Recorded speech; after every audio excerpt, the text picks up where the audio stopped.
안녕하세요. 마음을 읽다입니다. 오늘은 클래식 오디세이 두 번째 낭독 시간입니다. 읽어드리겠습니다. 이탈리아 사람들의 인생 예찬, 나폴리 민요. 나는 노래방이 싫더라. 어느 날 남편이 이렇게 말했다. 긴 복도에 양쪽으로 작은 방들이 쭉 늘어서 있는 게 영 변소 같아서 말이야. 이 말에 내가 맞장구를 쳤다. 맞아, 변소지. 정서의 변소라고나 할까? 하지만 배설하지 않고 어떻게 살아? 요즘같이 스트레스 많은 세상에. 사실 노래방에 대해서는 할 얘기가 많다. 이 시대의 건전한 놀이 문화와 노래 문화를 지향하고 있는 사람들은 아마 노래방에 대해 매우 부정적인 생각을 가지고 있을 것이다.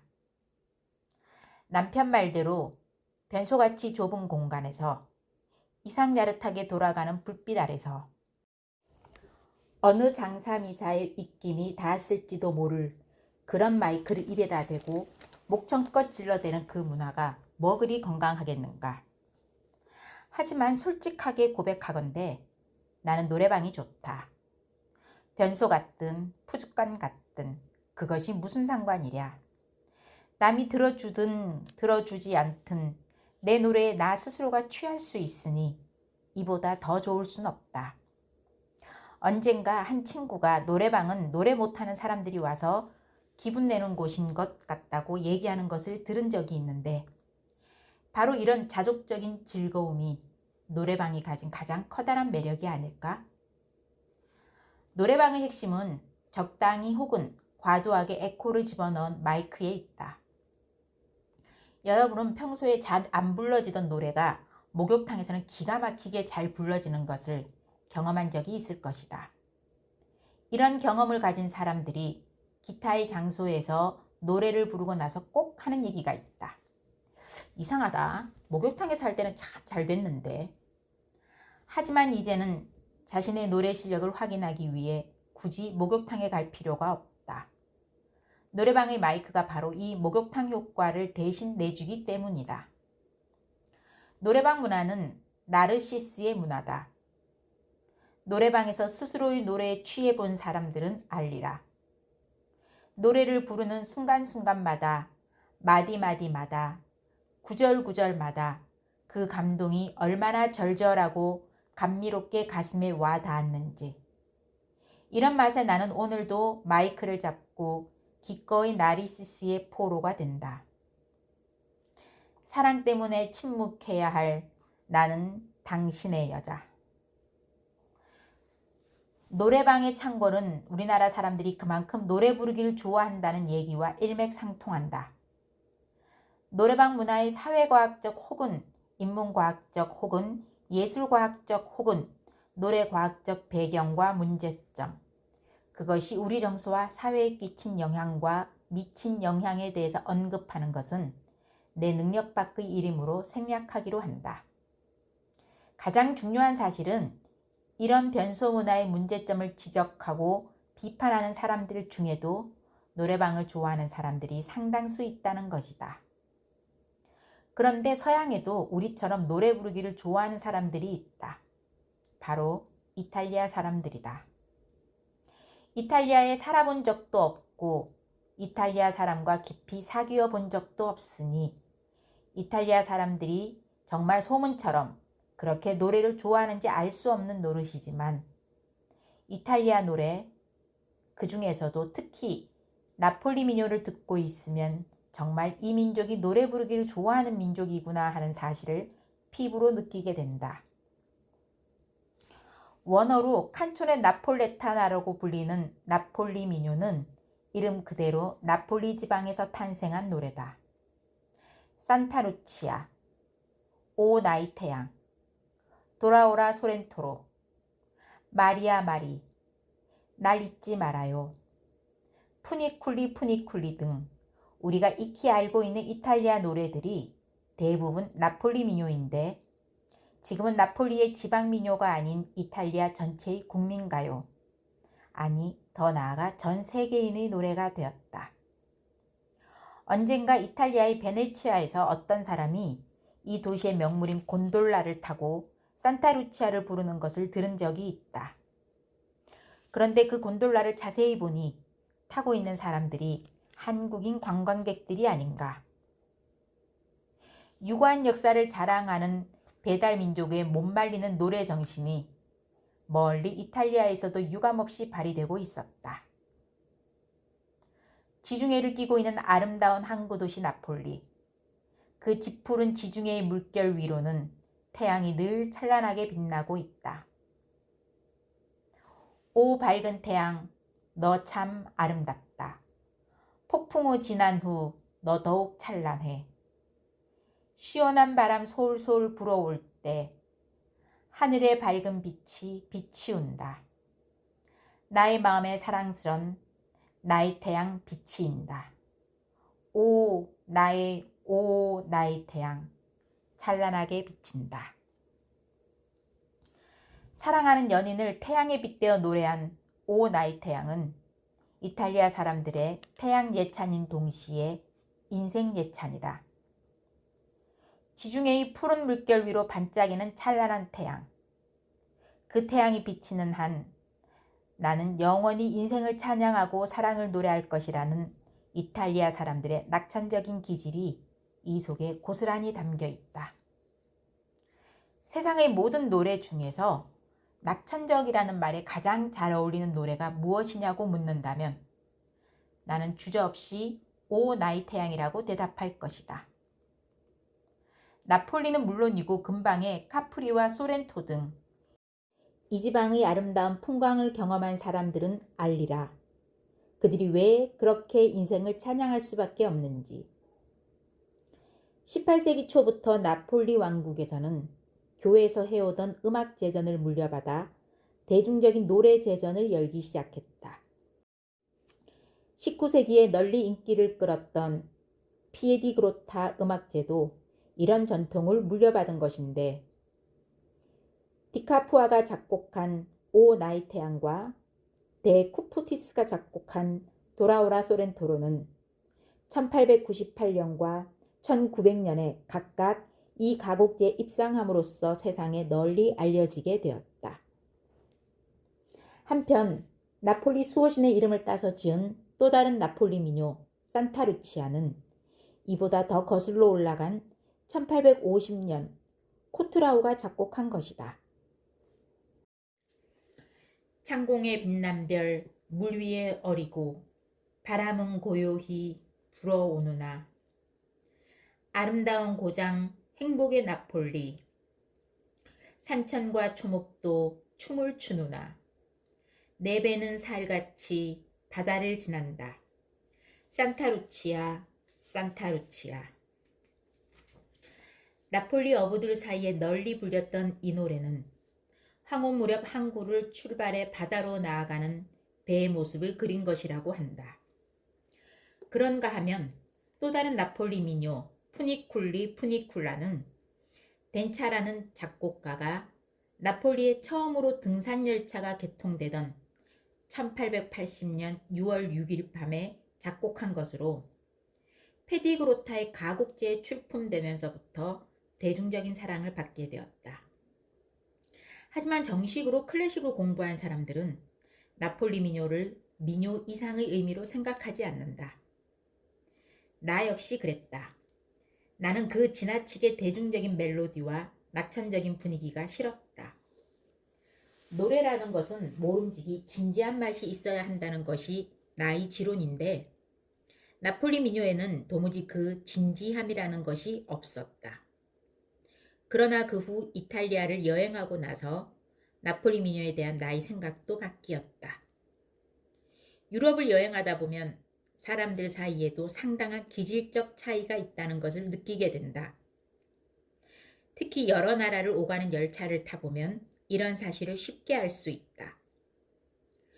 독일, 오스트리아, 스위스 사람들은 절대로 남에게 폐를 끼치지 않으며 자기 자신도 다른 사람의 방해를 받고 싶어 하지 않는다. 반면에 남프랑스나 이탈리아, 스페인 같은 남쪽 나라 사람들은 참 다정다감하다.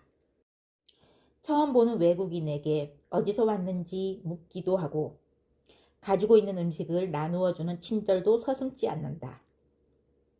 때로는 이런 관심이 귀찮을 때도 있지만 그들은 이것을 별로 개의치 않는 것 같았다. 이탈리아 사람들의 못 말리는 호기심을 엿볼 수 있는 에피소드 한 토막. 지난 1995년 유럽 여행 중 어느 날 이탈리아의 밀라노 중앙역에서 우리 아이들이 한국에서 가져간 오징어를 먹고 있었다. 유럽에서 오래 살았던 경험이 있는 사람들은 이 이야기를 듣고 모두 기절초풍했었다. 그런데 바로 그때 한 가족으로 보이는 대여섯 명이 우리 곁으로 다가오더니 호기심이 가득 어린 눈빛으로 오징어를 쳐다보았다. 우리는 영어를 한마디도 못하는 그들과 보디랭귀지로 이야기를 주고받았다. 가족 중에서 초등학교 고학년쯤 되어 보이는 남자아이가 특히 오징어에 적극적인 관심을 보이며 계속 마레라고 물었다. 마레는 이탈리아어로 바다라는 뜻인데 말하자면 그 오징어는 물건이 바다에서 나는 것이냐는 뜻이었다. 내가 그렇다고 하자 이번에는 한술 더 떠서 한번 먹어보겠다고 했다. 남자아이는 우리 아이들이 건네준 오징어 다리 하나를 먹고는 엄지손가락을 치켜들어 최고라는 뜻을 표시한 후 자리를 떠났다. 이런 일은 북유럽에서는 있을 수도 없는 일이다. 여하튼 이 밀라노 중앙역의 오징어 사건은 한국에 돌아온 후 엉뚱하게도 유럽에서 오징어 먹기를 감행했던 우리 아이들의 무모함 쪽으로 이야기의 본질이 호도되어 널리 회자되었다. 이탈리아 사람들이 이런 다정다감하고 낙천적인 기질은 아무래도 기후에서 비롯된 것이 아닌가 하는 생각이 든다. 매일 비가 오고 바람이 불고 안개 끼고 흐린 북유럽과는 달리 이탈리아를 비롯한 남유럽은 날씨가 좋다. 맑게 개인 푸른 하늘에 늘 찬란하게 빛나는 태양, 코발트빛 하늘과 짙푸른 수목, 빛나는 모래사장과 푸른 바다. 이곳에서 사는 사람들이 어떻게 비관적일 수 있겠는가? 날씨가 인간의 심성에 미치는 영향에 대해 정식으로 연구해 본 적은 없지만 나는 이 두 가지가 상당한 상관관계를 가지고 있다고 생각한다. 그리고 이곳에서 이렇게 형성된 민족의 기질은 그대로 그들의 언어와 노래에 반영이 된다. 사실 언어와 노래는 두 개의 카테고리로 나눌 수 있는 성질의 것이 아니다. 언어의 음악적 발현이 곧 노래이기 때문이다. 이탈리아어에는 경음이 많다. 타는 따로, 파는 빠로, 카는 까로 발음하는데 이것이 혀끝에서 르르르르 하고 구르는 R 발음과 어우러져 소리의 울림을 아주 가볍고 경쾌하게 만들어준다. 이런 이탈리아어로 어떻게 심각하고 어두운 노래를 부를 수 있겠는가? 물론 이탈리아 가곡이나 오페라 아리아 중에 심각한 노래가 없는 것은 아니다. 특히 베르디나 도니제티, 벨리니의 아리아들은 정말 심각하다. 하지만 이 노래들은 작곡가에 의해 의도적으로 만들어지고 다듬어진 노래들이다. 인간의 생활 감정과 정서를 자연스럽게 표출한 민요와는 본질적으로 차이가 있는 것이다. 나폴리 민요가 비록 작곡가들에 의해 만들어진 것이라고는 하나 그 속에는 당대를 살던 이탈리아 사람들의 보편적인 정서가 깃들어 있다. 이 노래들이 대중의 폭발적인 인기를 얻었고 그 후 100년이 넘는 기간 동안 사람들에 의해 널리 불려지고 있다는 사실에서도 이것을 알 수 있다. 그런 의미에서 나폴리의 아름다운 풍광과 이 지방 사람들의 낙천적인 기질, 그리고 혀끝에서 리드미컬하게 구르는 이탈리아어의 독특한 발음, 이런 모든 것들이 자연스럽게 음악 속에 투영된 것이 바로 나폴리 민요가 아닌가 하는 생각이 든다. 재작년에 또다시 유럽에 갔다. 경비가 넉넉하지 않았던 나는 경비절감의 차원에서 민폐를 끼치기로 결심했다. 순간의 뻔뻔스러움은 영원한 이득이다라는 불변의 진리를 마음속에 되새기며 유럽에 배치되어 있는 지인들의 집에 기꺼이 불청객이 되기로 한 것이다. 그중 스위스의 취리히를 방문했을 때의 일이다. 당시 내가 묵었던 집의 주인 아저씨는 스위스인 아버지와 이탈리아인 어머니 사이에서 태어난 사람이다. 스위스 국적을 가지고 있지만 이 아저씨의 기질적인 고향은 이탈리아였다. 마침 내가 음악을 한다고 하자 반가운 듯 집에 있는 오래된 카루소 음반을 틀어주며 나보다 더 즐거워했다. 이제야 정서적으로 통하는 사람을 만났구나 하는 느낌이 드는 모양이었다. 나의 짧은 독일어 실력 때문에 대화다운 대화를 나누지는 못했지만 나는 그때 이미 알 수 있었다. 이탈리아인의 기질을 타고 태어난 그가 스위스에서 마치 정서적 고도에 갇혀 사는 것 같은 느낌을 갖고 있다는 것을 말이다. 정말 그 아저씨는 천상 이탈리아 사람이었다. 낯선 방문객에게 과하다 싶을 정도로 친절을 베풀어 황송하기 이를 데 없었다.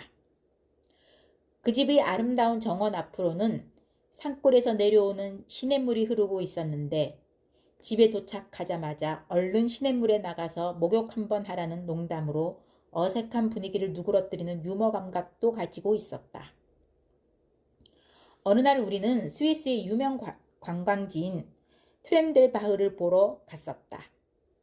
그때 그는 직접 비디오 카메라를 들고 와 그 모든 여정을 영상에 담았으며 집에 돌아와서는 밤새 이것을 편집해 하나의 완성된 다큐멘터리로 만들어 바로 다음날 스위스를 떠난 나의 손에 쥐어주었다. 교통사고로 한쪽 다리가 불편한 몸임에도 낯선 이방인에게 그토록 최선을 다하는 모습을 보면서 참 가슴이 뭉클했던 기억이 난다. 그 때문인가 취리역에서 작별을 인사하고 차창 밖으로 서서히 그의 모습이 멀어져 갈 때 나도 모르게 그만 울음이 터져나오고 말았다. 영원히 잊을 수 없는 프레디 아저씨 안녕. 글을 마무리 지으면서 그의 한국인 아내에게 들은 이야기를 하나 하려고 한다. 그녀의 말에 의하면 자기 가족은 여름만 되면 이탈리아로 휴가를 떠난다고 한다. 자기 남편은 이탈리아로 가야 비로소 정서적으로 안심이 된다고. 일단 이탈리아에 도착하면 그 순간부터 남편은 마치 고향에 돌아온 것 같은 표정이 된단다. 이탈리아의 해변 휴양지에서 시간을 보내는 동안 종종 남편이 갑자기 모습을 보이지 않는 때가 있는데 그럴 때마다 그녀는 아이들에게 무조건 사람들이 많이 모여 있는 곳에 가보라고 한단다. 아이들은 사람들이 많이 모여 있는 곳에서 이탈리아어로 즐겁게 이야기를 나누거나 노래를 부르고 있는 아빠를 발견하곤 한다. 프레디 아저씨는 올 여름에도 이탈리아로 휴가 여행을 갔을까? 물어보지 않았으니 알 수 없는 노릇이지만 나는 감히 확신한다. 이탈리아의 푸른 바다와 찬란한 태양, 아름다운 노래가 있는 한 그는 언제까지나 이탈리아를 찾을 것이라고.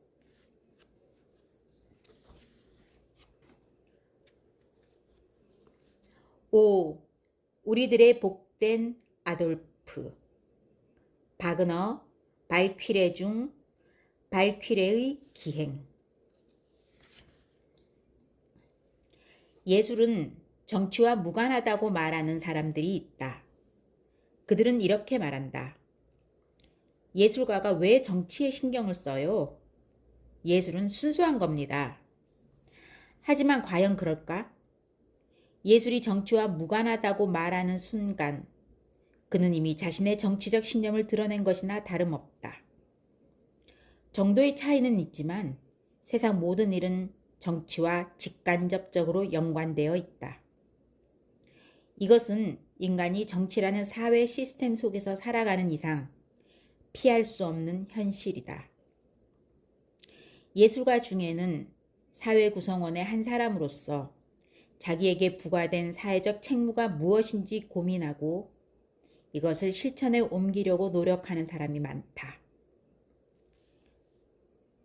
세계적인 지휘자이자 피아니스트인 다니엘 바렌보임이 그런 사람이다.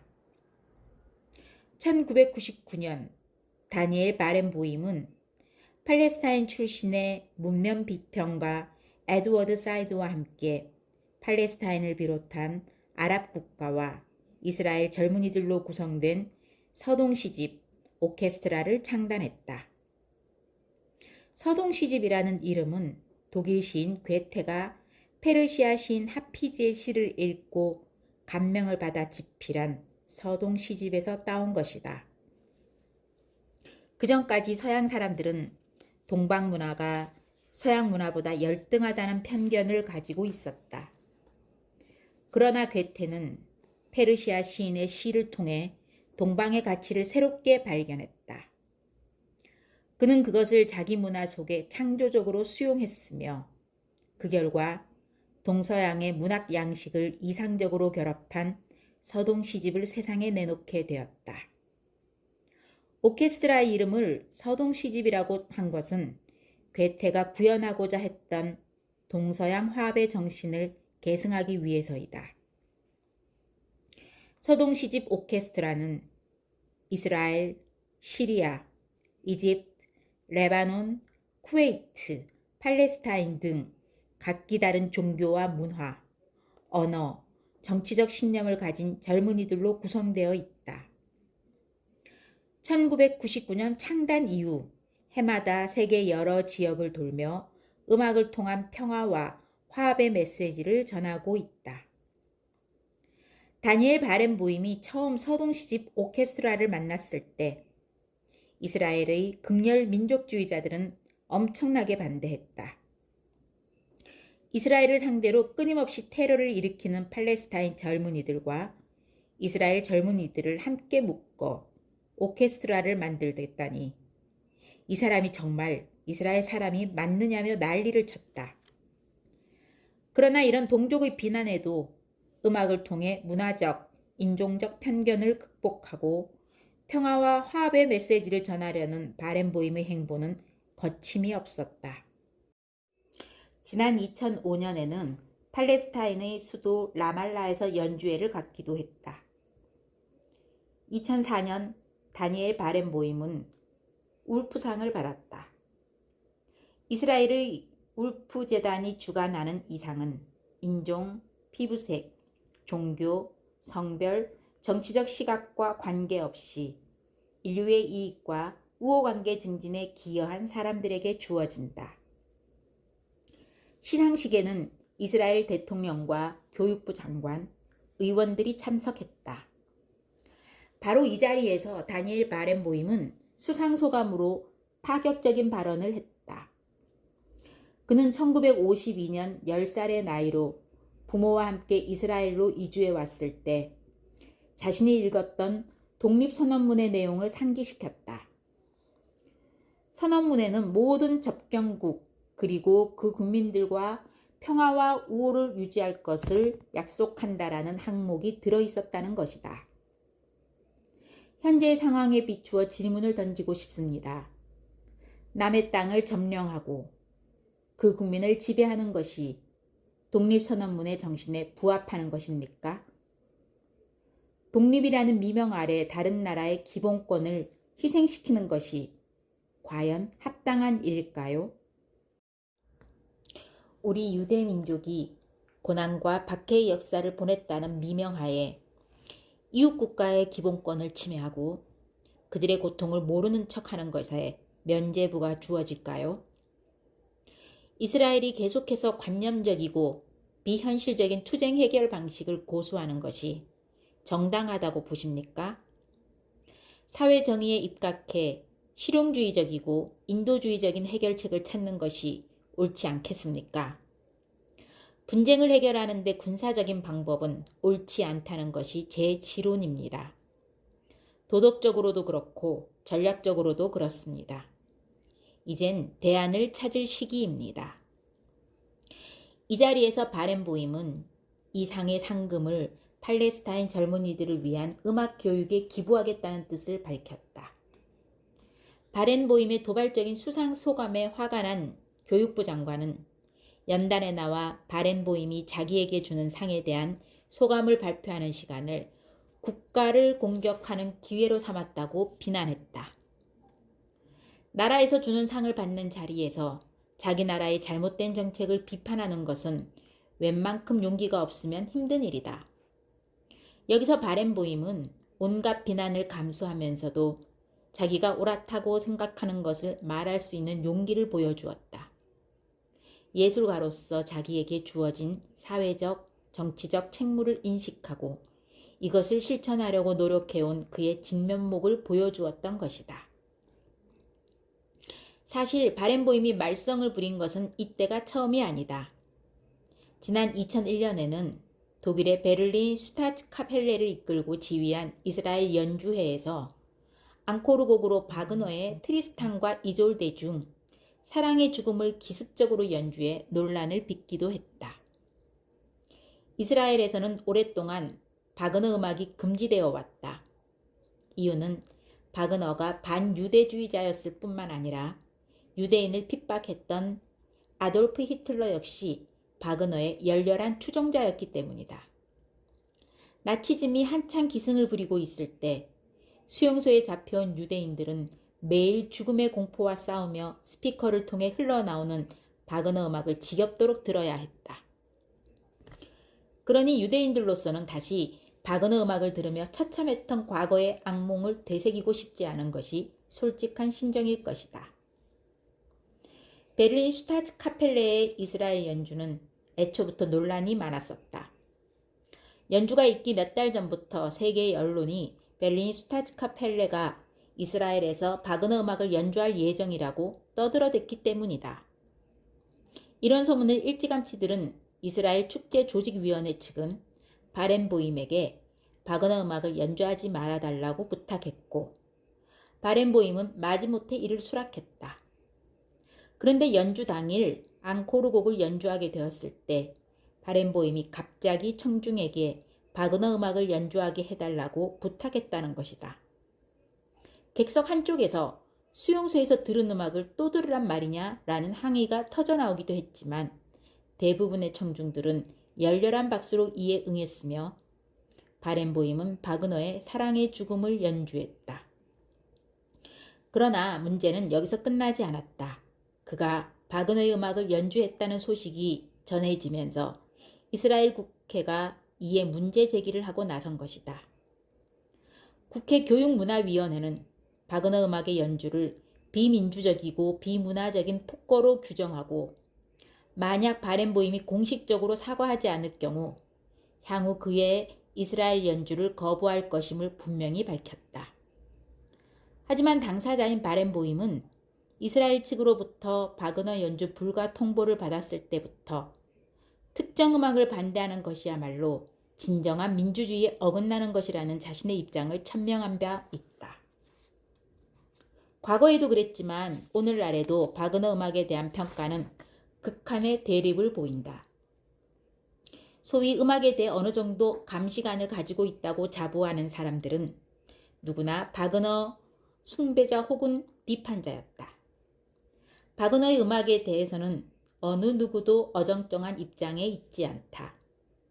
그의 음악은 늘 격렬한 논쟁의 대상이 되었으며 그 논쟁은 마치 동전의 양면처럼 애증으로 점철되어 있었다. 이제 바그너도 세상을 떠나고 그의 추종자인 히틀러도 세상을 떠났다. 그러나 그의 음악만큼은 지금까지도 바그너 축제극장이 있는 독일의 바이로이트 천년왕국을 구가하고 있다. 그렇다면 그의 음악이 이렇게 세월을 초극할 수 있었던 이유는 무엇일까? 어떻게 그 피 묻은 손을 영원한 구원의 손으로 바꿀 수 있었을까? 이제 그 불가사의한 바그너 음악의 신화 속으로 들어가 보자. 바그너는 프랑스 혁명의 열기가 온 유럽을 휩쓸고 지나간 1813년에 태어났다. 오늘날 바그너의 유전인자를 둘러싸고 다소 깨끗하지 못한 추측들이 난무하고 있는데 예를 들어 그의 어머니가 어떤 귀족의 사생아였다느니 그의 혈통에 유대인의 피가 흐르고 있다느니 하는 것들이 그것이다. 여하튼 그는 순수한 아리아인의 혈통을 이어받지는 못한 것 같다. 허장성세로 가득 찬 그의 음악극에서 선택받지 못한 자의 자격지심을 엿볼 수 있기 때문이다. 1848년 유럽의 혁명의 불길이 감돌고 있을 때 그는 드레스덴 왕립 오페라단의 지휘자였다.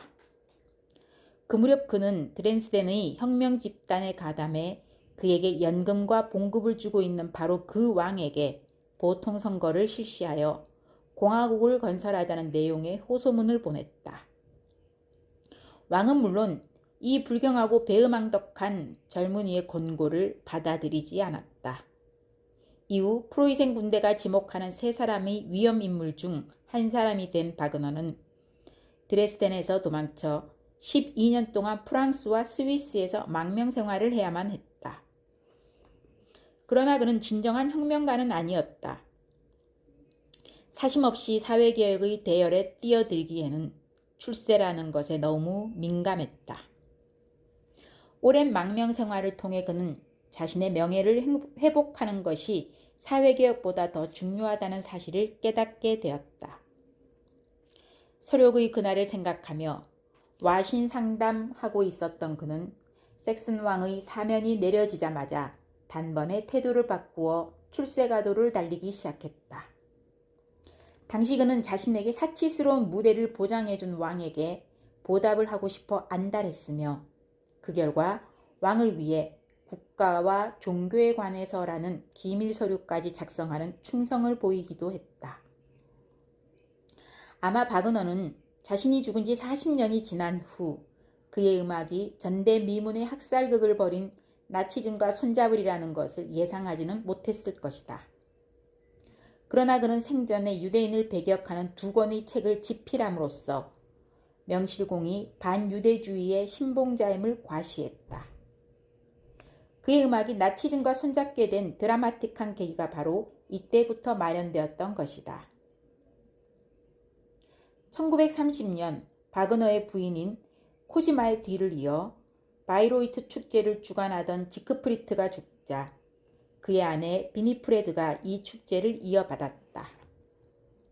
그리고 그로부터 3년 뒤인 1933년 히틀러가 정권을 잡자 바이로이트 바그너 왕국은 그의 비호 아래 온갖 영화를 누리게 된 것이다. 정권을 잡기 훨씬 전부터 바그너의 열렬한 신봉자였던 히틀러는 정권을 잡자 매해 사제를 털어 바이로이트 축제를 보조해 주었다. 그는 틈나는 대로 바그너가를 찾아 그곳의 가족적인 분위기에 젖어들었으며 바그너가의 아이들은 그를 볼프 아저씨라는 애칭으로 부르며 따랐다. 당시 바이로이트 왕국의 성주였던 비니프레드는 이때 히틀러로부터 이루 말할 수 없는 도움을 받는다. 때문에 그녀는 죽는 날까지 그를 잊지 못했다. 히틀러가 몰락한 후 그의 이름을 입에 올리지 못하게 되었을 때도 그녀는 그를 USA라고 부르며 그와의 행복했던 한때를 추억하곤 했는데 USA는 운절 셀리거 아돌프, 즉 우리들의 복된 아돌프라는 말의 이니셜이다. 이렇게 비니프레드는 히틀러를 영원한 친구로 존경하고 사랑했다. 심지어 패전 후 히틀러와의 관계가 문제되어 전 재산을 몰수당했을 때에도 그녀는 그녀의 자애로운 아돌프를 배신하지 않았다. 이제 소개하려고 하는 발키리의 기행은 바그너의 음악급 니벨룽겐의 반지의 제2부 발키리에 나오는 전주곡이다. 니벨룽겐의 반지는 니벨룽의 노래라는 중세 독일의 민중 서사시를 바탕으로 만들었다.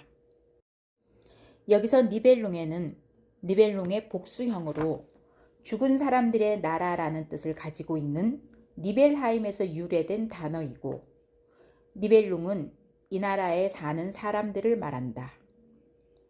이 민중 서사시에 북방 게르망 민족의 전래 신화와 라인 지방에서 발생한 게르망 민족의 영웅 신화, 중세 기사와 사랑과 도덕관, 바그너가 자주 다루었던 여인의 헌신적인 사랑에 의한 구원 이야기를 결합해서 바그너 자신이 직접 대본을 썼다. 1848년부터 1874년까지 약 26년에 걸쳐 만든 대작 니벨룽의 반지는 모두 4부작으로 나흘에 걸쳐 공연하도록 되어 있다. 제1부 라인의 황금, 제2부 발퀴레, 제3부 지크프리트, 제4부 신들의 황혼의 순서로 공연된다. 각각의 음악극은 독립적이지만 작품을 완전히 이해하려면 작곡가가 의도한 바와 같이 4개를 모두 보아야 한다. 니벨룽의 반지는 다른 말로 반지 사이클 또는 바그너의 반지 또는 간단히 반지라고 부르기도 한다. 제1부 라인의 황금의 무대 배경은 라인강 속의 라인 강변의 산 위, 니벨하임의 지하 동굴이다. 난쟁이 알베리이는 라인강의 처녀들에게 빼앗은 황금으로 반지를 만들어 지하 세계를 지배한다. 한편 주신 보타는 발할성을 쌓은 대가로 거인 파졸투와 파푸너 형제에게 처제 프라이아를 주겠다고 약속했으나 나중에 처제 대신 라인의 황금을 주기로 약속을 변경한다. 보타는 불의 신 로게와 함께 지하 세계로 내려가 계략을 써서 반지를 빼앗는다. 반지를 빼앗긴 알베리이는 반지를 가진 사람에게 불행이 내릴 것이라고 저주한다. 보타는 이 반지를 거인 형제에게 주지만 반지를 서로 차지하려고 다투는 과정에서 파푸너가 파졸트를 죽인다. 그 후 권력과 반지에 집착한 보타는 여행자로 변장하고 인간 세상에 내려와 지그문트와 지글린데 쌍둥이 남매를 낳는다. 하지만 남매는 어린 시절에 서로 헤어져 지금은 서로가 누구인지도 모르는 채 살고 있다. 제2부 발퀴레는 성인이 된 지그문트가 지글린데를 만나는 장면부터 시작된다. 어느 폭풍우 치는 날밤 적에게 쫓기던 지그문트는 비틀거리며 사냥꾼 훈딩의 집으로 들어온다. 훈딩의 아내 지글린데는 그를 친절하게 맞이한다. 때마침 사냥에서 돌아온 훈딩은 지그문트와 이야기를 나누던 중 그가 자기 친척을 죽인 사람이라는 사실을 알게 된다. 훈딩은 지그문트에게 다음날 아침 결투를 하자고 한다. 훈딩이 잠든 사이 지글린데와 지그문트가 이야기는 나누는 과정에서 두 사람이 남매라는 사실이 밝혀진다. 이때 지글린데는 지그문트에게 마법의 칼을 보여준다. 한편 결혼의 여신 프리카는 보탄에게 부정한 사랑의 대가로 지그문트를 죽여야 한다고 말한다. 보탄은 발키레 중 하나인 브린힐데를 불러 지그문트를 죽이라고 한다. 지그문트를 불쌍히 여긴 브린힐데가 그를 도우려 하지만 보탄이 나타나 지그문트의 창을 꺾는 바람에 훈딩에게 살해당하고 만다. 보탄의 명을 어긴 대가로 브린힐데는 불 속에서 영원히 잠을 자는 형벌을 받는다. 한편 숲속으로 달아난 지글린데는 지그문트의 아들 지그프리트를 낳는다. 제3부 지그프리트는 어른이 된 지그프리트의 일대기를 그린다. 커다란 구렁이로 변신한 파푸너가 동굴 속에서 반지를 지키고 있다. 알베리의 동생 미메는 이 반지를 뺏을 속셈으로 숲속에서 구한 지크프리트를 양육한다. 지크프리트는 마법의 칼로 구렁이로 변한 파푸너를 죽이고 자기를 독살하고 황금을 빼앗으려는 미메도 처치한다. 미메를 처치한 후 지친 몸으로 나무 그늘에서 쉬고 있는 지크프리트는 새에게 아내를 갖게 해달라고 부탁한다. 그러자 새들은 높은 산 위에 불로 둘러싸여 있는 브린힐데를 깨우기만 하면 그녀를 아내로 맞을 수 있다고 말한다. 지크프리트는 새들의 안내를 받아 브린힐데가 잠자고 있는 바위산으로 간다. 보탄이 그를 막지만 지크프리트는 방해하는 보탄의 창을 꺾고 잠들어 있는 브린힐데를 깨운다. 두 사람은 서로 껴안으며 영원한 사랑을 약속한다. 제4부 신들의 황혼에서 지크프리트는 반지를 아내 브린힐데에게 맡기고 영웅적인 일을 하고자 원정을 떠난다. 알베리의 아들 하겐은 지크프리트를 없애기 위해 군터의 집에서 그를 기다리고 있다. 지크프리트는 군터가 준 마법의 술을 마신 후 아내에 대한 기억을 잊어버리고 군터의 누이 동생 구트루네를 아내로 맞는다. 질투에 불탄 브린힐데는 하겐과 공모해서 지크프리트를 죽인다. 하지만 그 후 모든 것이 하겐의 음모라는 것을 알게 된 그녀는 불 속에 몸을 던져 스스로 목숨을 끊는다.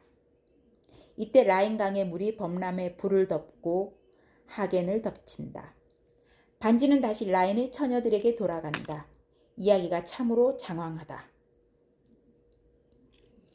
이미 말했던 것처럼 이 작품은 모두 나흘에 걸쳐 공연하도록 되어 있는데 제일 짧은 일부 라인의 황금 공연 시간이 약 2시간 반 정도이며 발키레는 3시간 40분, 지크프리트는 3시간 50분, 신들의 황혼은 무려 5시간 20분이나 걸린다. 공연 시간도 엄청나게 길지만 무대 장치도 어마어마하게 크고 웅장하다. 이렇게 엄청난 물량 공세를 퍼부어야 하기 때문에 웬만해서는 무대에 올리기 어렵다. 이 작품을 제대로 보려면 바그너 축제극장이 있는 독일 바이로이트로 가야 하는데 직접 바이로이트에 다녀온 사람의 말에 의하면 이곳에서도 4부를 모두 보는 데에는 엄청난 인내력이 요구된다고 한다. 지난 2005년 발레리 게르키예프가 이끄는 러시아 마린스키 오페라단이 니벨룽겐의 반지 전막을 국내 최초로 공연했다. 니벨룽의 반지가 한국에서 공연된다는 소식이 들렸을 때 많은 사람이 흥분했다. 그 중에서도 가장 흥분한 사람들은 소위 바그너바로 불리는 바그네리안들이었다. 어느 예술가에게나 그를 광적으로 좋아하는 마니아들이 있기 마련이다. 하지만 그 중에서도 바그네리안들은 조금 유별난 데가 있다. 이들이 바그너를 좋아하는 것은 거의 종교와 맞먹는 수준이다. 바그너 축제극장이 있는 바이로이트에 가는 것을 일종의 성지순례라고 생각할 정도니 말이다. 만약 누군가가 나에게 바그너에 대해 어떤 입장을 취하고 있느냐고 묻는다면 나는 어정쩡한 입장이라고 대답할 수밖에 없다. 그의 음악 중 어떤 것은 매우 지루하고 또 어떤 것은 매우 뛰어나다. 그리고 또 어떤 것은 매우 좋으면서 싫기도 한데 여기서 소개하는 발키레의 기행도 이런 곡 중에 하나일 것이다. 니벨룽의 반지 제2부 발키레에서 발키레는 보탄이 지혜의 여신 에르다를 통해 낳은 9명의 아가씨를 말한다. 이들은 날개 달린 말을 타고 전쟁터를 날아다니며 부상당한 전사들을 태워 발할 성으로 옮기는 임무를 맡고 있다. 발키레의 기행은 브린힐데를 포함한 9명의 발키레들이 등장하는 산막에 나온다. 무대 오른쪽으로 전나무 숲이 펼쳐져 있고 왼쪽으로 바위 동굴 입구가 보인다. 동굴 위로 바위가 무대 꼭대기까지 치솟아 있다. 언덕 가장자리에 높고 낮은 바위들은 뒤쪽으로 가면서 가파른 경사를 이룬다. 구름들이 폭풍 후에 쫓기는 것처럼 바위 기슭을 지나간다. 게르힐데, 오르틀린데, 발트라우테, 슈베르틀라이테가 바위 꼭대기와 동굴 주변, 동굴 위에 완전 무장을 한 채 앉아 있다. 그중 게르힐데가 제일 꼭대기에서 떠오르는 붉은 구름을 향해 외친다. 호요토호, 호요토호, 하이야하, 하이야하, 헬름비게. 내 말을 이리로 몰고 와. 이 장면에서 기이한 느낌의 발키레의 기행이 울려 퍼지는 가운데 게르힐데를 필두로 한 모든 발키레들이 호요토호 하이야하를 외친다. 그때 붉은 구름 속에서 번갯불이 비치며 말을 탄 또 한 명의 발키레가 등장한다. 안장 위에는 전사자가 걸쳐져 있다. 발할로 출발하자꾸나. 보탄에게 전사들을 데려다 주러. 이때 브린힐데가 말을 달리며 다가온다. 그 모습을 보고 또 다른 발키레가 말한다. 격렬하게 말을 달리며 브린힐데가 돌진해 오네. 호요토호. 브린힐데, 여기야. 발키레가 저렇게 사납게 돌진하는 건 처음 봐. 이 장면을 볼 때마다 궁금한 것이 있다. 초연 당시 이 장면을 어떻게 연출했을까 하는 것이다. 당시의 기술 수준으로 보았을 때 한 명도 아닌 9명의 뚱뚱한 여자들이 날개 달린 말을 타고 날아다니는 모습을 표현하는 것은 쉽지 않았을 것이다. 그럼에도 바그너는 자신의 공상을 멈추지 않았다. 시대를 뛰어넘는 상상력과 아이디어로 당시 기술로 거의 불가능한 무대 장치를 요구했다고 한다. 아마 바그너는 자신의 음악극을 통해 오늘날의 영화와 비슷한 것을 구현하려고 했던 것 같다. 엄청난 물량 공세의 SF 영화와 같은 가상현실을 무대 위에 장대하게 펼쳐 보이고 싶었는지도 모른다. 그런 의미에서 그는 시대를 잘못 타고난 것 같다. 요즘 시대에 태어났더라면 영화라는 장르를 통해 그 과대망상을 신나게 펼쳐 보였을 텐데 말이다.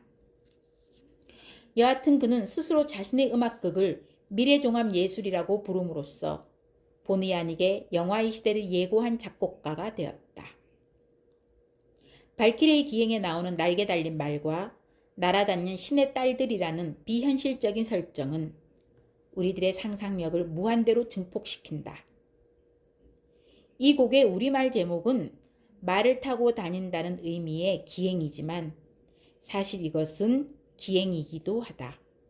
이런 비현실적인 공간에서는 음악도 기존의 것과는 다른 기이하고 신비로운 것이어야 하는데 발키리의 기행은 이런 기대를 충족시켜 줄 만큼 충분히 기이하다. 금빛 광채로 빛나는 금관악기의 팡파르는 이 지상에는 존재하지 않는 어떤 세계의 소리인 것처럼 들린다. 어느 누구도 이 이야기의 비현실성을 이렇게 효과적으로, 이렇게 생생하게 음악으로 표현할 수는 없을 것이다. 바그너를 천재라고 하는 이유가 바로 여기에 있는 것이 아닐까. 그런데 바로 이런 이유 때문에 이 곡을 싫어하는 사람이 있다. 음악적 성과에도 이 곡이 현실성 없는 신화적 공간의 인적, 음악적 물량 공세를 퍼부음으로써 관객들을 놀라게 하고 감탄하게 하려는 바그너의 허장성세를 함축적으로 보여준다고 생각하기 때문이다. 그것이 주는 인상이 너무 강렬하고 매혹적이어서 가끔 우리는 진짜 예술로 착각하기도 한다. 정말 그의 음악을 들으면 그동안 내가 바그너에 내렸던 가혹한 판단을 잠시 유보하고 싶은 생각이 든다. 이 점에 대해서는 러시아의 문호 톨스토이도 한마디 했다. 모스크바에서 공연된 니벨룽의 반지의 둘째 날 공연을 관람한 그는 공연을 보러 온 공작을 비롯한 귀족들과 상인계급, 학자, 중산층 시민들이 하나같이 각본을 손에 들고 줄거리가 어떻게 돌아가는지 알아내려고 애쓰는 모습을 보면서 바그너가 중산층은 물론 상류층도 이해하지 못할 작품을 마치 진정한 예술작품인 것처럼 꾸며 인간들의 헛된 허영심을 조장하고 있다고 비난했다.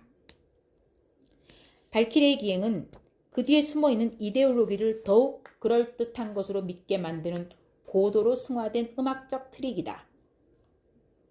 그의 황당무계한 대본은 물론 그 속에 숨어있던 게르만적인 모든 것들도 이 음악적 트릭을 거치면 금세 지고의 가치를 지닌 것이 되어버린다.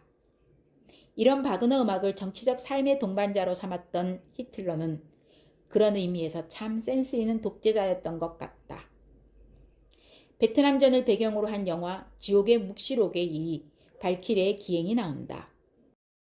미군들이 헬리콥터를 타고 평화로운 베트곡 마을에 무차별적인 공격을 퍼부을 때 바로 이 곡을 틀어놓는데 그 이유는 바그너가 음악으로 겁을 주기 위해서라나? 비록 전쟁 중이라고는 하지만 여기서 미군의 행동은 거의 무차별적인 테러에 가깝다고 할 수 있다. 헬리콥터 위의 미군들은 껌을 질겅질겅 씹으며 서로 음담패설을 주고받고 윈드서핑을 하기에 파도가 좋다는 식의 일상적인 얘기를 나누며 마치 장난하듯이 사륙을 감행하는데 바로 그 장면에서 발키리의 기행이 나온다. 냉소주의적인 시각으로 사륙의 참혹함을 부각시킨 그 장면에서 발키리의 기행이 발산하는 극적 효과는 그야말로 압권이다. 이렇게 반유대주의자인 바그너 음악을 틀어놓고 무차별적인 테러를 감행했던 미국이 또 다른 부류의 반유대주의자들로부터 사상 초유의 엄청난 테러를 당했다. 이 아이러니를 어떻게 설명할 수 있을까? 세계 경제의 심장부인 국제무역센터를 향해 단 한 점의 망설임도 없이 돌진하는 비행기를 보면서 문득 지옥의 묵시록의 사륙 장면이 떠올랐다면 지나친 비약일까? 반인륜적인 학살과 구국의 영웅적인 행위 사이에 어떤 차이점이 있는 것일까? 한 가지 확실한 것은 바그너의 음악은 반인륜적인 학살조차도 영웅적인 행위로 바꾸어 놓는 힘을 가지고 있다는 것이다. 그런 의미에서 바그너의 음악은 세상의 어떤 무기보다 위험하다. 바그너와 그의 추종자들이 사용하고 있는 무기는 인간의 마음을 가장 효과적으로 요리할 수 있는 바로 그 음악이기 때문이다. 소외된 영혼을 깨우는 거리의 악사 바흐 샤콘느. 나는 연주한다. 그러나 왜? 다른 무엇을 위해서도 존재하지 않는 나의 삶. 나는 바이올린에 미쳐 있기 때문이다. 그리고 나는 연주한다. 새 속엔 가리고 싶은 추악한 단면이 너무나 많기에 나의 기억은 내게 속삭이듯 끊임없이 일깨우는 영감을 연주하라 한다. 어린 시절 들었던 뜨내기 바이올린 연주자가 버림받은 도해지의 지하철 통로에서 연주했던 그 멜로디를 연주하라 한다. 양지의 햇살 따스한 도시의 땅굴박 세계에선 모든 것이 현란하기만 하나 백혈구의 가녀린 눈꺼풀마저 내려앉는 이곳 지하 통로에선 누구나 가슴속에 촛불을 켠다. 요한 제바스티안 바흐의 부활을 꿈꾸며. 앙드레 오데 무지칸트 중에서. 예술과 유행의 도시 파리. 우리는 파리 하면 에펠탑과 상젤리제 거리, 센광과 미라보 다리를 먼저 머릿속에 떠올린다. 그러나 이것만이 파리의 전부라고 말할 수 있을까? 물론 처음에는 파리의 이런 겉모습에 눈이 가기 마련이다. 하지만 처음에 흥분을 가라앉히고 차분한 마음으로 도시의 구석구석을 찬찬히 살펴보면 화려한 겉모습 뒤에 숨어있는 파리의 또 다른 얼굴을 보게 된다.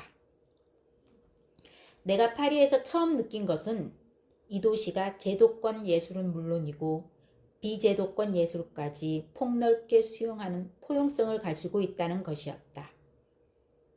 파리에 가면 어디에서나 쉽게 거리의 예술가들을 만날 수 있다. 지하철역과 역 사이를 연결하는 지하 통로에서, 생강을 가로질러 놓여있는 다리 위에서, 몽마르트 언덕을 찾아 올라가는 길에서 우리는 노래를 부르거나 악기를 연주하거나 그림을 그리거나 행위예술을 하는 사람들을 쉽게 볼 수 있다. 그리고 또 하나 빼놓을 수 없는 파리의 명물. 그것은 수염을 길게 기른 채 벤치나 길바닥에 앉아 책을 읽고 있는 남루한 옷차림의 거리의 철학자들이다.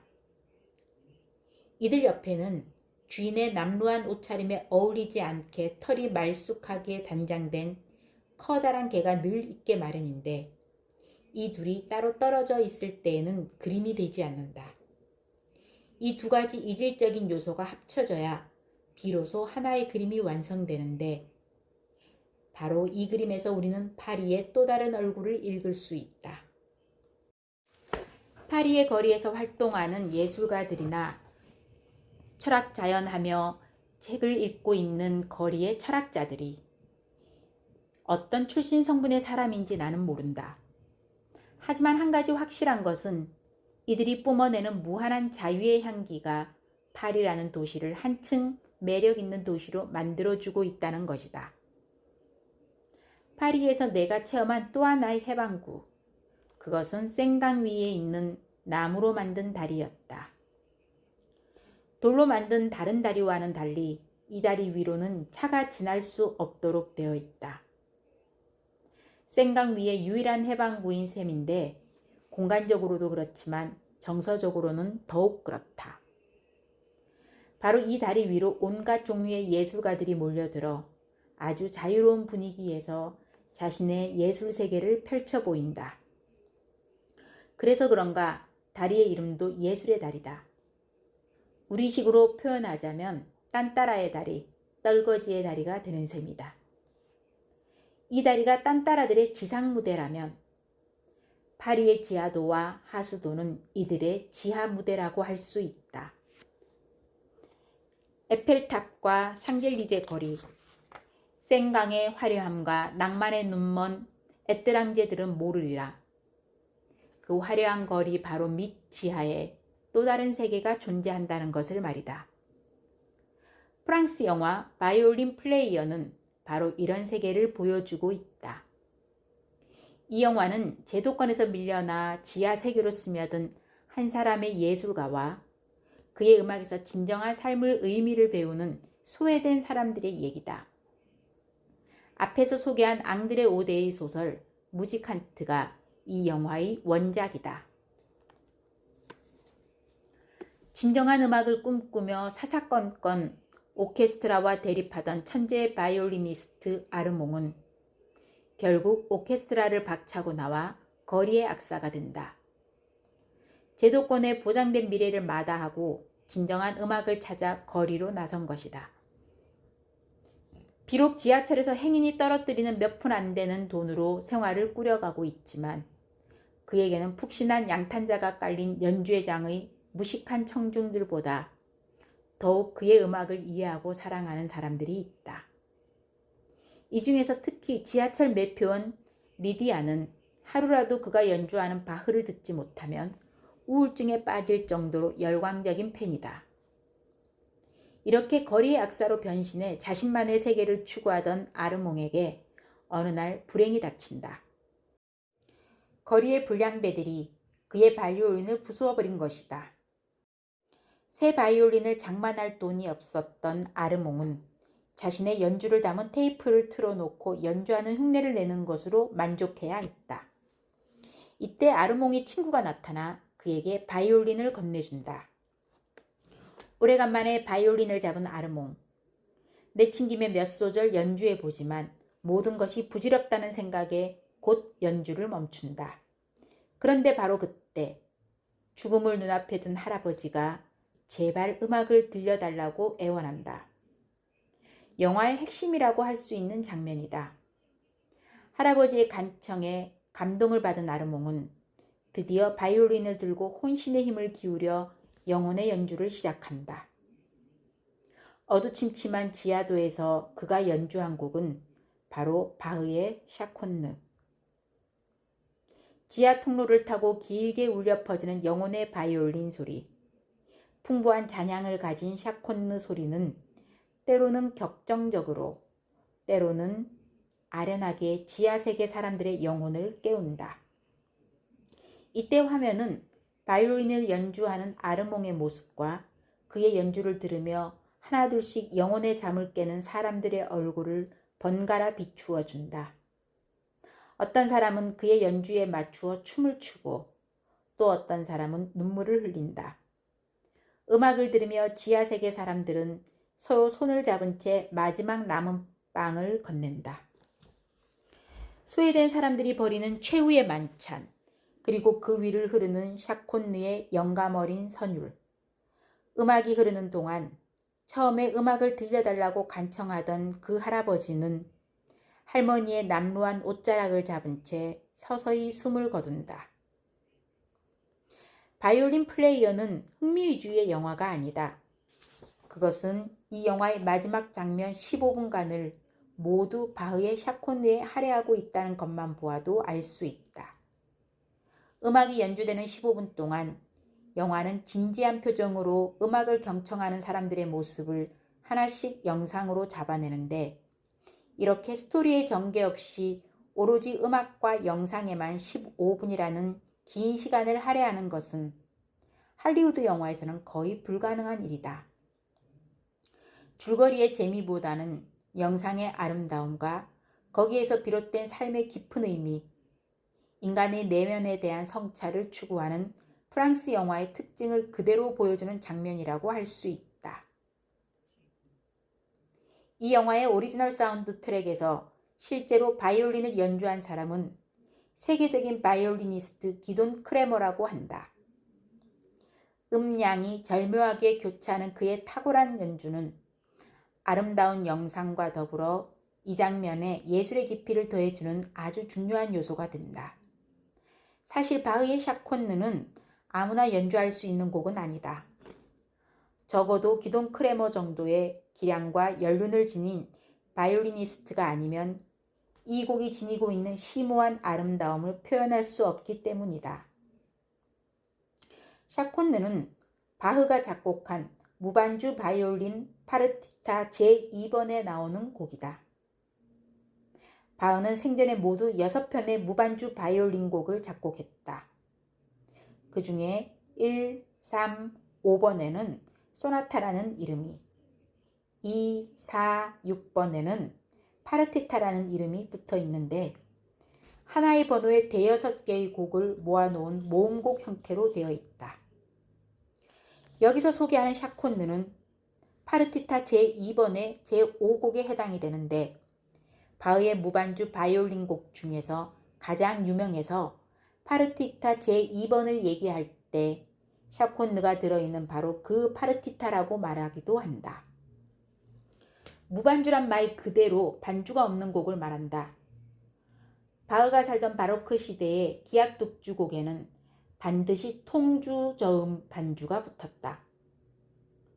통주저음은 바로크 시대의 독특한 반주 양식인데 숫자가 붙은 베이스라고 부르기도 한다. 작곡가가 제일 아래 성부인 베이스만 적어 놓으면 윗성부를 맡은 연주자들이 일정한 약속에 의해 베이스 밑에 쓰인 숫자에 따라 즉흥적으로 화음을 붙여 반주 성부를 완성하는 주법을 말한다. 이때 윗성부는 대개 하프시코드나 오르간 같은 건반악기가 맡는다. 무반주는 바로 이런 통주저음 반주 없이 악기 혼자 연주하는 것을 말한다.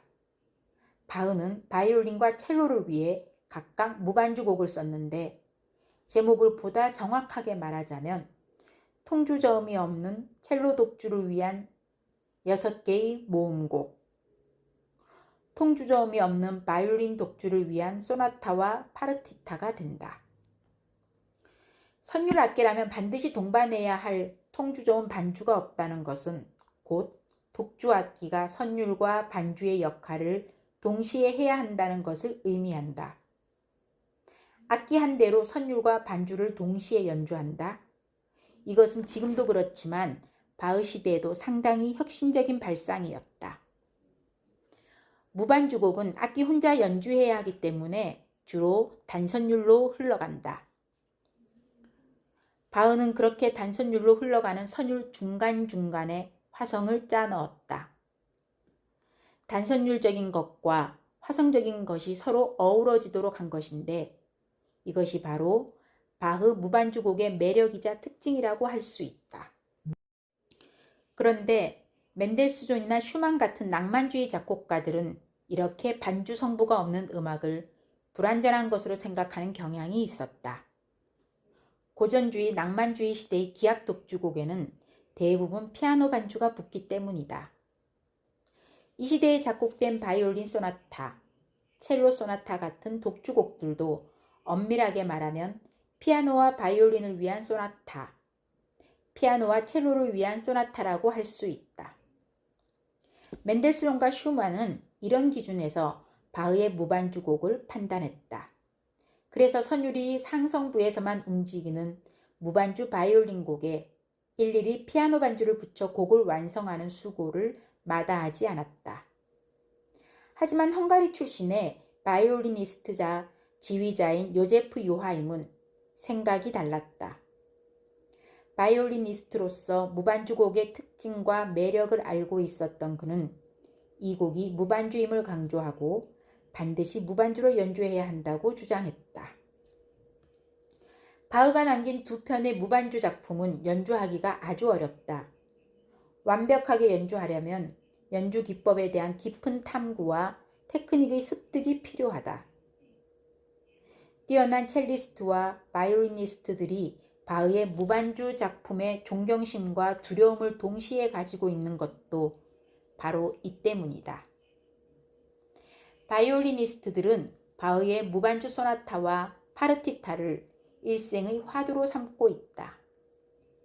젊은 날의 열정과 화려한 기교, 관객의 환호와 갈채, 그로부터 얻는 삶의 희열, 그러다 그 뒤에 숙명처럼 따라오는 좌절과 고통, 그리고 극복, 연주자로서 하나의 인간으로서 삶의 이런 모든 과정을 거친 후 이제는 돌아와 거울 앞에 선 내 누님 같은 얼굴이 되어 기도하는 마음으로 조심스럽게 문을 두드리는 곡이 바로 바흐의 무반주 바이올린 곡이다. 무반주 바이올린 독주곡의 꽃 샤콘느, 이것은 하나의 독백이다.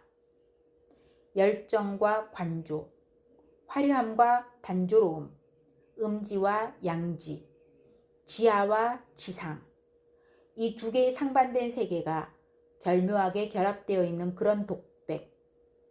젊은 날의 열정을 상기시키듯 격정적으로 포효하다가 어느새 조용히 잦아들고 투명하게 속삭이는 듯하다 다시 격렬하게 토로하는 소리의 변화무쌍함 속에서 나는 가슴 저 밑바닥에 소용돌이 치고 있는 내 자신의 소리를 듣는다. 샤콘느를 듣고 내면의 소리를 들은 사람이 어디 나 하나뿐이랴.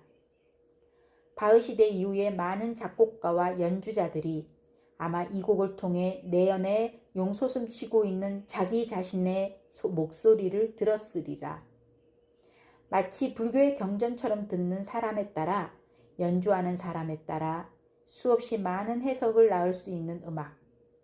이처럼 내면에 무궁무진한 가능성을 담고 있는 음악이 바로 샤콘느이다.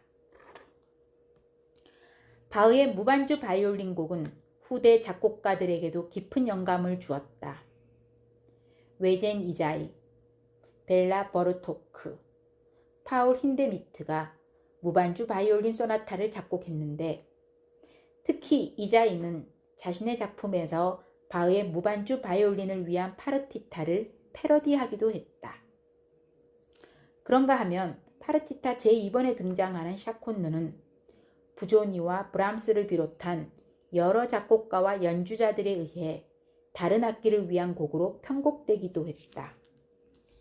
그 중에서 특히 부조니가 편곡한 피아노 독주 버전이 제일 유명한데 이 곡을 들으면 또 다른 매력이 샤콘느를 느낄 수 있다. 그런가 하면 브람스가 왼손을 위해 편곡한 피아노 버전도 있다. 이 곡 같은 피아노 곡인데도 부조니의 버전과는 느낌이 다르다.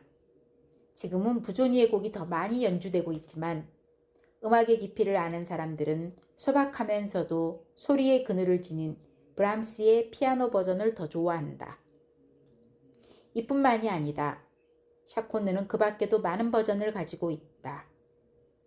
악기를 불문하고 연주자라면 누구나 한 번쯤 연주해보고 싶은 마음이 들도록 하는 곡이기 때문이다.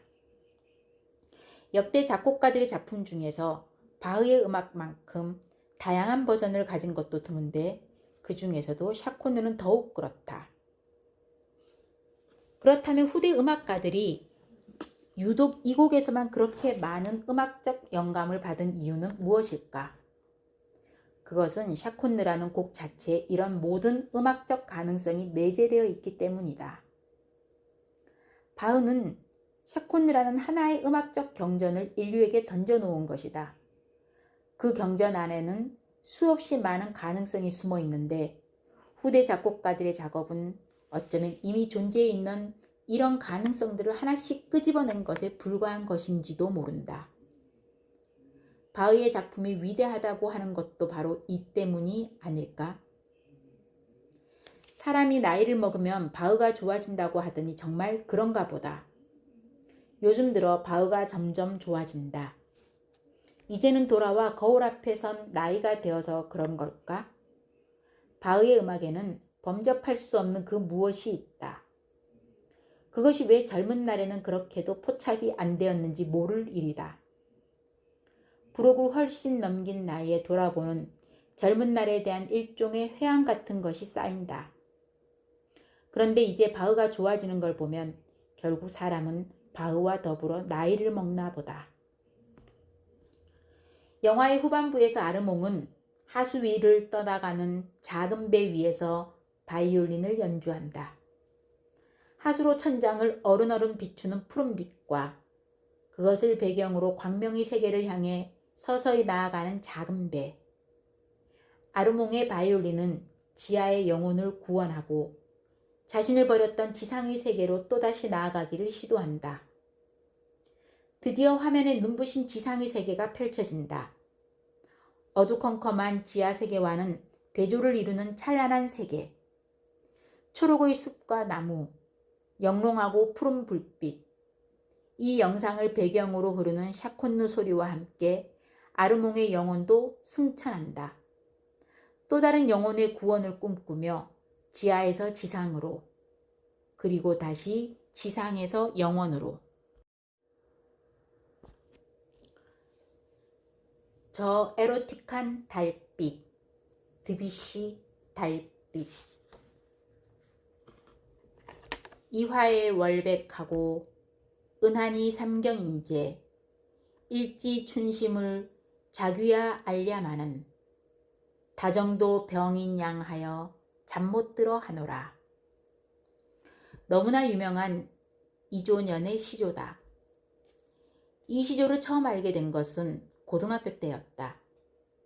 하지만 그때는 너무 어려서 일지춘심이니 다정도 병인 양하여 이런 말이 무슨 말을 의미하는지, 무엇을 의미하는지 가슴으로 느끼지 못했다.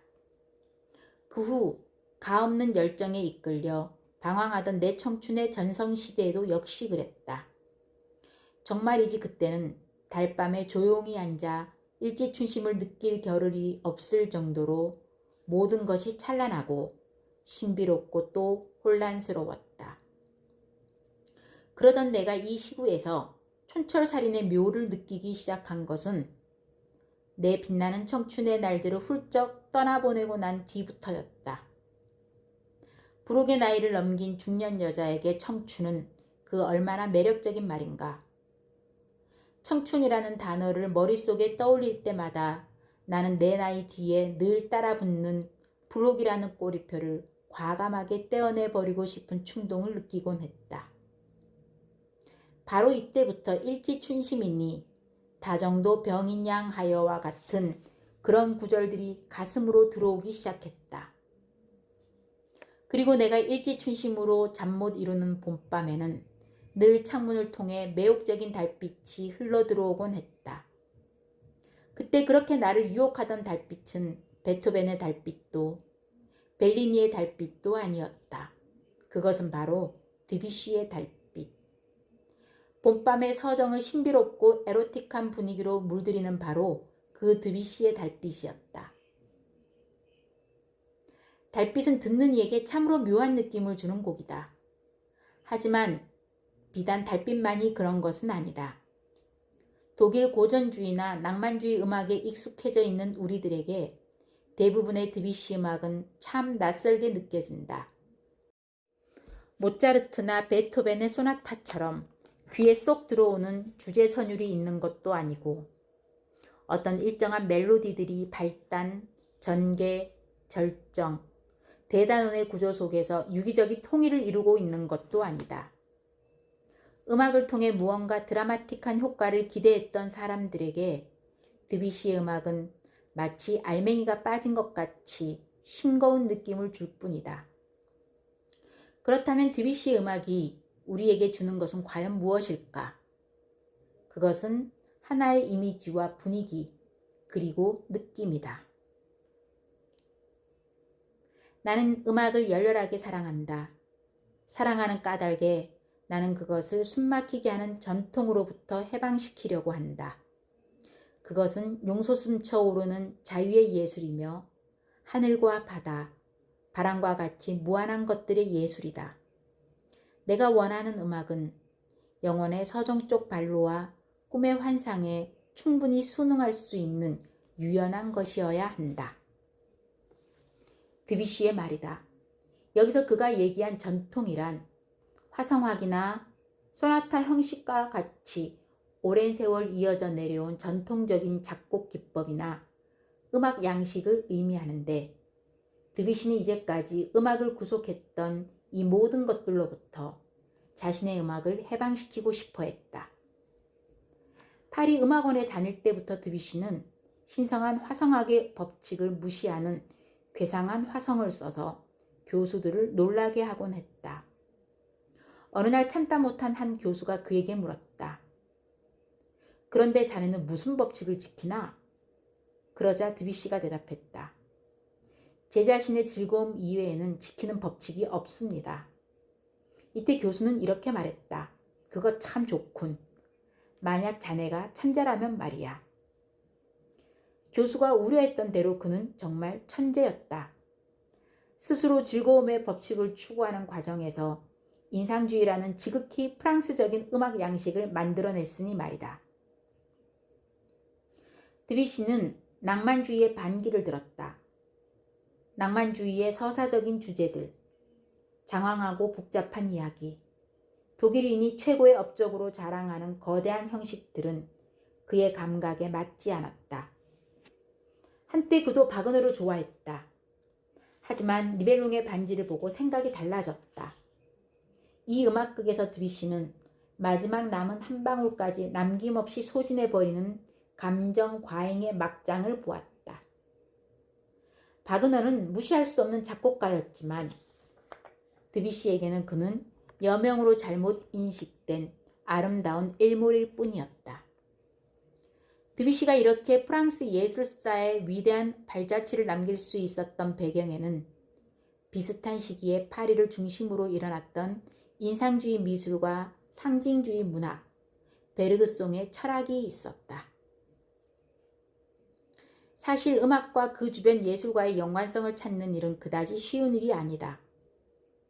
같은 시대와 공간 속에서 탄생한 여러 종류의 예술 장르들이 모두 똑같은 경향을 띠고 똑같은 방향으로 나아가는 것은 아니기 때문이다. 동시대의 예술이라도 각각의 발전 경로가 다를 뿐만 아니라 사회에 대한 대응 방식과 그것을 표현하는 방식이 서로 다르기 때문에 예술 장르 간의 상호 연관성을 추적하는 일은 생각보다 쉬운 일이 아니다. 그런데 예술사를 살펴보면 같은 시대와 공간에서 탄생한 음악, 미술, 문학, 철학의 사조가 서로 기가 막히게 잘 맞아떨어져 해석가의 골치 아픈 수고를 덜어줄 때가 가끔 있다. 앞서 언급한 대로 후기 낭만주의 시대의 프랑스 파리를 중심으로 일어났던 인상주의 음악과 인상주의 미술, 상징주의 문학, 베르그송의 철학이 바로 그것이다. 음악의 드뷔시, 미술의 마네와 모네, 문학의 보들레르, 말라르메, 랭보, 철학의 베르그송은 비록 표현의 재료는 다르지만 모두 예술과 철학 속에서 같은 것을 추구하던 사람들이었다. 당시 파리에는 예술가와 지식인들의 사교 모임인 살롱이 널리 유행하고 있었는데 드뷔시는 상징주의 시인 말라르메의 살롱에 드나들며 당대 예술가들과 교류하였다. 바로 이 살롱에서 드뷔시는 상징주의 시를 접하고 그것이 지니고 있는 풍부한 암시성에 매료되었다. 무, 이 거품, 순결의 시구, 한갓 술잔을 가리킬 뿐, 이렇듯 멀리 수많은 인어때 거꾸로 잠기도다. 말라르메의 축배라는 시다. 시만 읽고서는 무엇을 말하려고 하는지 통 알 수가 없는데 이것은 너무도 당연한 일이다. 상징주의 시에서는 단어가 본래의 의미로 쓰이지 않기 때문이다. 여기서 단어는 시적인 관념을 불러일으키는 색채와 음악의 일종으로 사용될 뿐이다. 이렇게 언어의 의사소통 기능이 무시된 채 암시와 뉘앙스, 언어 자체의 자발적인 흐름에 따라 움직이는 것이 바로 상징주의 시라고 할 수 있다. 따라서 상징주의 시를 읽으며 무엇인가를 알아내려 하는 것은 아주 어리석은 일이다. 독자는 단어들이 지니고 있는 뉘앙스와 색채감, 리듬감을 통해 그 시의 이미지를 감각적으로 느껴야 하는 것이다. 이 점은 인상주의 그림도 마찬가지다. 마네와 모네로 대표되는 인상주의 화가들은 어두컴컴한 아틀리에를 박차고 밝은 태양이 반짝이는 야외로 나갔다. 그곳에서 그들은 구름과 바다와 풀잎과 나무와 꽃을 그리고 또 그렸다. 이렇게 자연에 비친 빛과 분위기의 미묘한 성질을 회화적으로 연역해낸 것, 거기에서 받은 감각적인 인상을 그대로 캔버스에 옮긴 것이 바로 인상주의 그림이다. 인상주의 음악과 미술, 상징주의 시의 가장 큰 특징은 예술가가 자신의 미적 체험을 중요시한다는 점이다.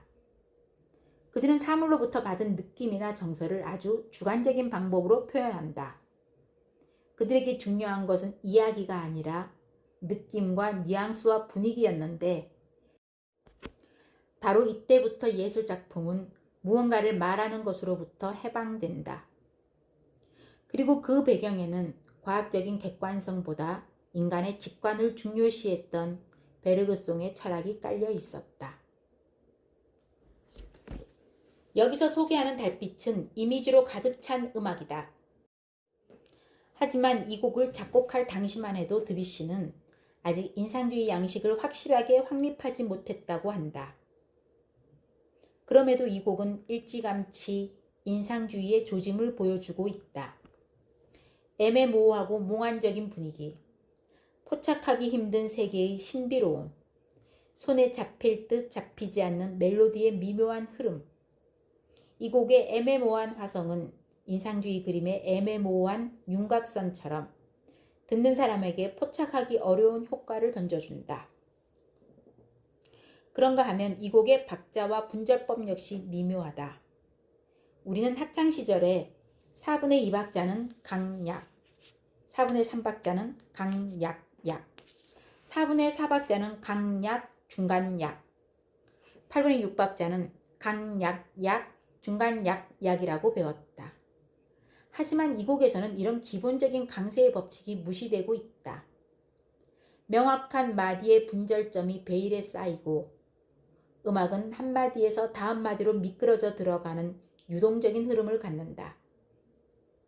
그렇게 마디라는 세로줄의 횡포로부터 해방되었다. 덧없는 화성과 미묘한 음색, 베일에 쌓인 것 같은 색조의 혼합과 감지할 수 없는 어렴풋한 빛, 이것이 바로 이 곡이 지닌 독특한 분위기이다.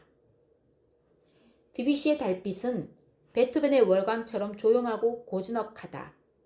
하지만 그럼에도 베토벤의 그것처럼 듣는 이의 마음을 차분하게 가라앉히지는 않는다. 그것을 듣고 있으면 오히려 이 밤에 무언가 비밀스러운 일이 일어날 것 같은 예감이 든다. 아, 저 신비로운 음색 속에 감추어진 달빛의 에로틱한 음모여. 세라가 아니어도 들려오는 어느 먼 곳에서 여인의 옷 벗는 소리여. 그리고 그 뒤에 숨어있는 은밀한 유혹이여. 이 푸른빛 순결의 멜로디. 한갓 술잔을 가리킬 뿐. 이렇듯 멀리 수많은 숲의 요정. 어둠 속에 잠기도다. 말라르메를 흉내내어 상징주의적 풍으로 시 한 편 지어보았다. 제목은 달빛. 너무 분위기를 잡았나? 글을 마치면서 독자 서비스 차원에서 이 곡과 관련된 여담 한마디를 하겠다. 대학에서 미학을 전공했던 한 남자에 관한 얘기다. 하지만 이 이야기가 널리 알려지면 그의 명예에 심각한 손상이 올지도 모르기 때문에 여기서 실명을 밝히지는 않겠다. 이것은 그가 클래식에 대해 무식했을 때의 이야기이다. 지금 그가 클래식에 대해 유식해졌는지는 아직 확인해 보지 않아서 모르겠다. 당시 그가 다니던 미학과에는 비록 음악을 전공하지는 않았지만 클래식에 대해서 누구 못지않게 조예가 깊은 친구들이 꽤 있었다. 그 친구들에 비하면 그는 사실 왕초보에 불과했다. 하지만 그럼에도 친구들이 그 앞에서는 함부로 클래식 얘기를 꺼내지 못했는데 그 이유는 그에게 음대를 졸업한 누나가 2명씩이나 있다는 것 때문이었다. 누나들이 음대를 나왔으니 오죽 클래식에 대해 잘 알겠느냐는 것이 친구들의 생각이었는데 이런 추측을 반영이라도 하는 듯 그는 심지어 피아노도 조금 만질 줄 알았다. 덕분에 그는 과 친구들로부터 클래식에 대해 무언가를 알고 있는 사람으로 취급받았으며 그 역시 친구들의 이런 착각을 굳이 나서서 수정해 줄 필요를 느끼지 못했다. 그의 두 누나는 어려서부터 피아노를 배웠지만 맏아들이었던 그는 피아노를 정식으로 배워본 적이 없었다. 어렸을 때 잠시 피아노를 배우기는 했지만 금세 실증을 내 그만두고 말았다. 그런데 이 친구가 음악에는 어느 정도 눈썰미가 있었던 모양이다. 어려서부터 누나들이 피아노 치는 것을 어깨너머로 배운 결과 스팅이나 인터내셔널 같은 곡을 멋지게 화음을 넣어서 칠 수 있을 정도가 되었으니 말이다. 나이가 들면서 그는 어렸을 때 진작 피아노를 배워두지 않은 사실을 뼈저리게 후회하기 시작했다. 어느 날인가 그가 학교 친구들 앞에서 영화 스팅의 주제곡을 산뜻하고 리드미컬하게 연주한 적이 있었다. 바로 그때 부러움 반 존경 반으로 그를 바라보던 친구들의 눈빛을 그는 잊을 수가 없었다. 그날 이후 그는 어머니에게 불평을 늘어놓기 시작했다. 어렸을 때 때려서라도 피아노 좀 시키지 하고 말이야. 만약 그때 스팅이 아니라 베토벤의 피아노 소나타 같은 수준 높은 곡을 쳤다면 친구들 앞에서 훨씬 더 폼이 나지 않았겠느냐 뭐 이런 불평이었다. 여하튼 그렇게 어느 정도 피아노 실력을 갖춘 데다가 음대를 졸업한 누나가 2씩이나 있다는 사실이 널리 알려지면서 그는 졸지에 클래식에 대해 뭔가 아는 사람으로 통하게 되었다. 하지만 사실 당시 그의 클래식에 대한 지식은 상식 수준을 넘지 못하는 것이었다. 하지만 언제까지나 그 독보적인 위치를 지키고 싶었던 그는 금세 진실을 말하지는 않았다. 대신 누나들에게 클래식 음악 중에 유명한 곡이 무엇이 있는지, 어떤 작곡가를 좋아한다고 말해야 하는지 물어보고 이를 미리 외워두는 치밀함을 보였다.